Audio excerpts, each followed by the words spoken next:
بسم اللہ الرحمن الرحیم۔ بسم اللہ الرحمن الرحیم۔ السلام علیکم عزیز طلبہ کرام، امید ہے آپ حضرات خیریت سے ہوں گے۔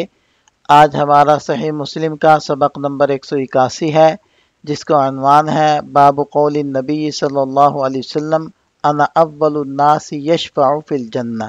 آگے بڑھنے سے پہلے خلاصہ جات کو ایک نظر دیکھ لیں۔ گزشتہ سبق میں ہم نے اس عنوان کے تحت ان نکات پر بات کی تھی۔ آج کے سبق میں ہم اس عنوان کے تحت ان مذکورہ نکات پر بات کریں گے۔ تو بڑھتے ہیں سبق کی طرف۔ وبه قال حدثنا قتيبة بن سعيد وإسحاق بن إبراهيم قال قتيبة حدثنا جرير عن المختار بن فلفل عن أنس بن مالك رضي الله عنه قال قال رسول الله صلى الله عليه وسلم انا اول الناس يشفع في الجنة وانا اکثر الانبیاء تبعا۔ حضرت انس بن مالک رضی اللہ عنہ سے روایت ہے کہ نبی پاک صلی اللہ علیہ وسلم نے ارشاد فرمایا، میں لوگوں میں سب سے پہلا شخص ہوں گا جو جنت میں سفارش کرے گا، اور پیروکاروں کے اعتبار سے انبیاء میں ہی سر فہرست ہوں گا۔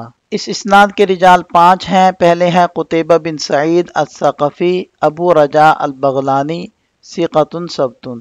دوسرے ہیں اسحاق بن ابراہیم جو ابن راہوے کے نام سے معروف ہیں، اور تیسرے ہیں جریر ابن عبد الحمید، اور چوتھے ہیں المختار بن فلفل ثقۃ، اور پانچویں ہیں حضرت انس بن مالک رضی اللہ عنہ۔ یہاں اس اسناد کے لطائف کو ذکر کیا جا رہا ہے۔ یہ امام مسلم رحمۃ اللہ علیہ کی رباعیات میں سے ہے، اور یہ رباعیات میں سے 23ویں روایت ہے، اور یہ بات پہلے بھی گزر چکی ہے کہ یہ اعلیٰ ترین سند کہلاتی ہے، اور اس کے رجال سے ستہ کے رجال ہیں، اور اس میں حضرت انس بن مالک رضی اللہ عنہ کا تذکرہ ہے جو مکثرین سبعہ میں سے ایک ہیں۔ ان سے 2286 احادیث روایت کی گئی ہیں۔ اس عبارت میں حضور نبی کریم صلی اللہ علیہ وسلم کی فضیلتوں اور آپ علیہ السلام کے مقام بلند کا بیان ہے۔ اللہ تعالیٰ نے آپ علیہ السلام پر عظیم انعامات فرمائے، جیسے کہ قرآن کریم میں ارشاد فرمایا فضل اللہ علیک عظیما۔ آپ علیہ السلام جنت میں سب سے پہلے شفاعت کرنے والے ہوں گے۔ اس عبارت میں بھی نبی پاک صلی اللہ علیہ وسلم کے شفاعت کے مقام کو واضح کیا گیا ہے۔ آپ علیہ السلام سب سے پہلے اپنی امت کے گنہگاروں کے لیے جنت میں شفاعت کریں گے، اور بعض اقوال کے مطابق جنت میں درجات کی بلندی کے لیے بھی شفاعت فرمائیں گے۔ روایت سے معلوم ہوتا ہے کہ آپ علیہ السلام جنت میں داخل ہو کر اللہ تعالیٰ سے اجازت طلب کریں گے، کیونکہ جنت کو داراللہ کہا گیا ہے، اور یہ اضافت جنت کے درجے کو بلند کرنے کے لیے کی جاتی ہے۔ اسی طرح جنت کو دارالسلام بھی کہا گیا ہے، اور السلام اللہ تعالیٰ کا عظیم نام ہے۔ آپ علیہ السلام کا مقام شفاعت جنت میں مقرر ہونا اس لیے موزوں ہے کہ میدان محشر خوف و حساب کا مقام ہے، جبکہ شفاعت عزت و اکرام کے مقام پر زیادہ مناسب ہے۔ اسی لیے دعا کے لیے بھی شریف مقام کا انتخاب افضل سمجھا جاتا ہے، کیونکہ وہاں قبولیت کی امید زیادہ ہوتی ہے۔ قیامت کے دن آپ صلی اللہ علیہ وسلم کے پیروکار سب نبیوں سے زیادہ ہوں گے، کیونکہ آپ علیہ السلام کی امت جنتیوں کا 2/3 حصہ ہوگی۔ اس سے یہ اشارہ ملتا ہے کہ جس کے پیروکار زیادہ ہوں اس کی فضیلت بھی زیادہ ہوتی ہے۔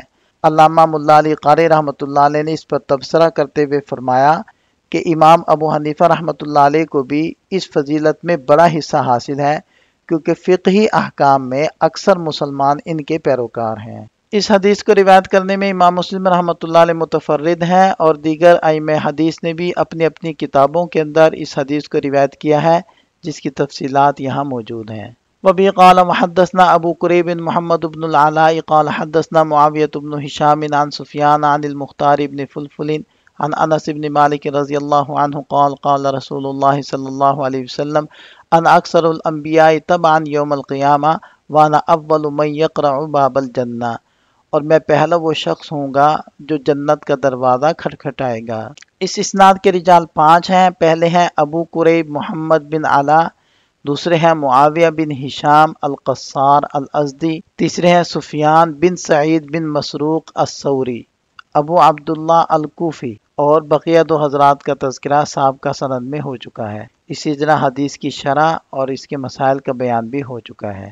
وبه قال وحدثنا أبو بكر بن أبي شيبة قال حدثنا حسين بن علي عن زائدة عن المختار بن فلفل قال حدثنا أنس بن مالك رضي الله عنه قال النبي صلى الله عليه وسلم أنا أول شفيع في الجنة لم يصدق نبي من الأنبياء ما صدقت وإن من الأنبياء نبيا ما يصدقه من أمته إلا رجل واحد۔ حضرت انس بن مالک رضی اللہ عنہ نے فرمایا کہ نبی پاک صلی اللہ علیہ وسلم نے ارشاد فرمایا میں جنت میں سب سے پہلا شفیع ہوں گا اور کسی کی انبیاء میں سے اتنی تصدیق نہیں کی گئی جتنی میری تصدیق کی گئی، اور بے شک انبیاء میں سے بعض نبی ہوں گے کہ ان کی امت میں سے سوائے ایک شخص کے کسی نے ان کی تصدیق نہیں کی ہوگی۔ اس اسناد کے رجال 5 ہیں۔ پہلے ہیں ابو بکر ابن ابی شیبہ جن کا نام تھا عبداللہ بن محمد ابن ابی شیبہ، دوسرے ہیں حسین بن علی بن ولید الجعفی الکوفی المقری ثقۃ عابد، تیسرے ہیں زائدہ بن قدامہ الثقفی ابو الصلت الکوفی ثقۃ ثبت، اور بقیہ 2 حضرات کا تذکرہ اس سے پہلے ہو چکا ہے۔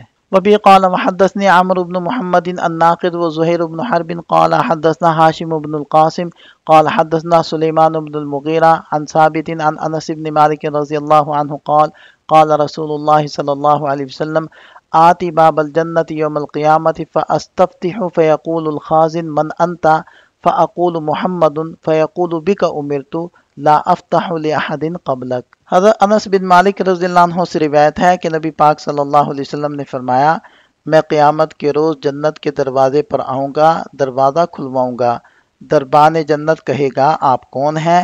میں کہوں گا محمد صلی اللہ علیہ وسلم۔ وہ کہے گا مجھے آپ ہی کے لیے حکم دیا گیا تھا کہ آپ سے قبل کسی کے لیے بھی میں دروازہ نہ کھولوں۔ اس اسناد کے رجال 6 ہیں۔ پہلے ہیں عمرو الناقد جن کا مکمل نام ہے عمرو بن محمد بن بکیر الناقد ابو عثمان البغدادی ثقۃ حافظ، دوسرے ہیں زہیر بن حرب، تیسرے ہیں ہاشم بن القاسم بن مسلم اللیثی ثقۃ ثبت، چوتھے ہیں سلیمان بن مغیرہ القیسی ثقۃ، اور 5ویں ہیں ثابت بن اسلم البنانی۔ اور حضرت انس بن مالک رضی اللہ عنہ کا تذکرہ اس سبق کی پہلی حدیث کے اندر ہو چکا ہے۔ یہ ان احادیث سے حاصل ہونے والے چند فوائد ہیں۔ یہاں ہمارا سبق مکمل ہو جاتا ہے۔ ایک نظر خلاصے کو دیکھ لیں۔ یہ سبق سے متعلق چند سوالات ہیں، ان کے جواب تحریر کریں۔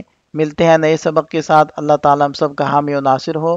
دعاؤں میں یاد رکھیے گا۔ السلام علیکم۔